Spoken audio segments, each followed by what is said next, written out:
안녕하세요. 반갑습니다. 심산 진로건설팅의 심산 원장입니다. 오늘은 명리학 공부로 진정한 고수가 되는 노하우라는 주제로 간략하게 설명해 드리겠습니다. 여러분도 잘 아시다시피 이 사주 명리학 공부는 웃으면서 들어왔다가 울면서도 나가는 길을 찾기 어려울 정도로 깊은 학문임에는 틀림없습니다.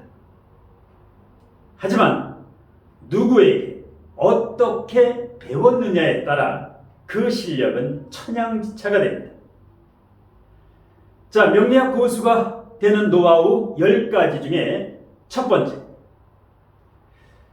암기보다는 이해로 공부해야 됩니다. 경물치지라는 말을 들어보셨죠? 물상론. 쉽게 말씀드리면 자연현상에서 원리를 터득해야 됩니다. 예를 들어서 추고 원진이라는 게 있죠. 추고 탕화쌀이라고도 하고 일명 원진쌀이라고도 하죠.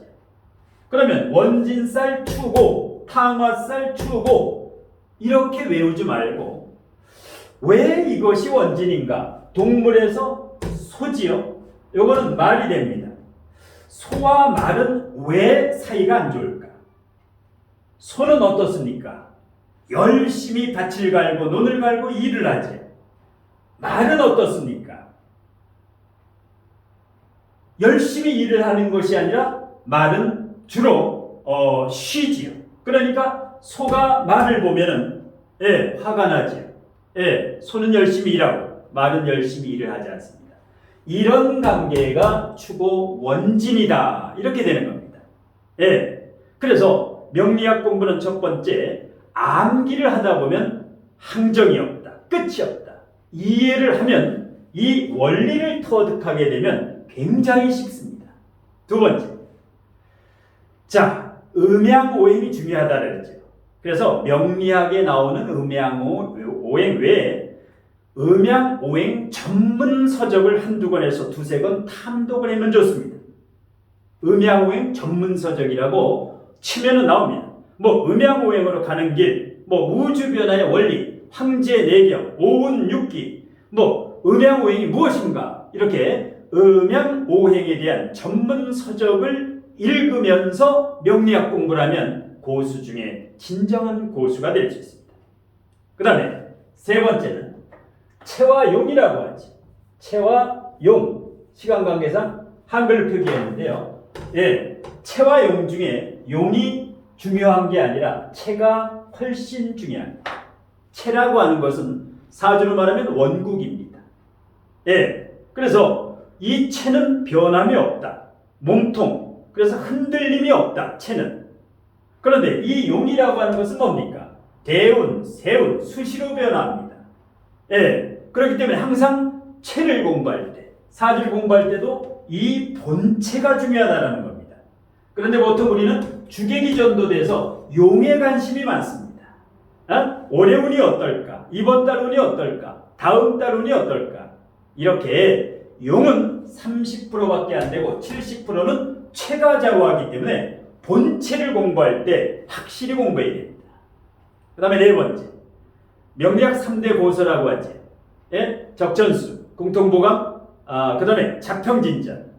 이 빅3, 억부론의 적전수, 억부용신이죠. 조론의 공통보감, 조용신이죠. 그 다음에 격국론의 자평진전, 격국용신이죠. 그래서 격국과 용신의 물리가 터져야 되기 때문에 이 3대 고서의 핵심은 그 터득을 해야 됩니다.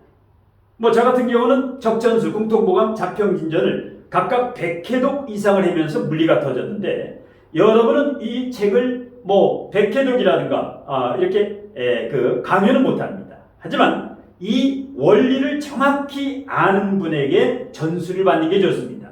그 외에도 연애자평이라든가 명리정정이라든가 삼명통해 정도를 섭렵한 이런 실력가에게 명리를 배우는 게 좋습니다. 그 다음에 다섯 번째, 사주를 공부할 때는 반드시 검증 가능한 가족사주라든가 지인사주라든가 아는 분의 사주로 임상을 해야만 합니다. 왜냐하면 책에 나오는 사주, 작고하고 없는 옛날 사람의 사주, 아니면 확실치 않은 정치인이나 유명인, 연예인의 사주, 이 불확실한 사주로 공부하게 되면 공부를 해도 잘못한 게 되기 때문에 반드시 검증 가능한 살아있는 사주도 자기가 아는 사주, 가족, 지인, 친구라든가 이 사주로 임상을 해야 실력이 부쩍부쩍 늘어납니다. 그 다음에 6번째 노하우는 질의응답식, 즉문즉설, 묻고 대답하는 토론식 강의가 가장 실력이 부쩍부쩍 빠르게 늘어납니다. 그래서 이 명리학 강의는 현장 강의를 듣는 게 가장 좋습니다. 현장 강의. 두 번째는 온라인 동영상 강의. 동영상 강의 초급, 중급, 고급, 전문가 과정 이렇게 체계적으로 듣는 게 좋습니다. 그 외에는 세 번째는 책이고 네 번째는 카페라든가 블로그라든가 이런 쪽의 공부인데 어떻게 됐든 현장 강의나 동영상 강의 여기에서 질의응답식 즉문즉설 강의를 들었을 때 가장 실력이 뛰어납니다. 그 다음에 7번째, 본인이 이 사주명리학을 공부해서 책을 3권 정도 쓸 수 있도록 항상 공부를 할 때 핵심 포인트는 글로 정리를 하는 습관을 들여야 됩니다. 그래서 본인이 책을 쓸 수 있을 정도의 그 실력을 가져야 나중에 실전 통변의 대가가 됩니다. 자, 그 다음 8번째, 양금택목이라는 말이 있죠. 좋은 새는 나무를 가려서 앉는다는 뜻입니다. 스승과 제자의 관계도 이와 마찬가지입니다. 질량과 내공이 꽉 찬 진정한 실력을 갖춘 스승과 멘토와의 인연이 되면 그 순간부터 이 명리학의 진정한 고수가 될 수 있습니다.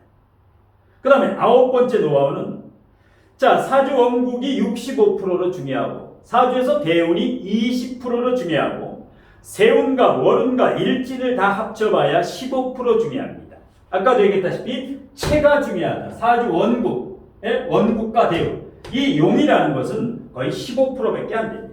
그런데 보통 사람들은 올해 운세, 내년 운세에 관심이 많지요. 사주 원국을 정확히 분석할 수 있어야 됩니다.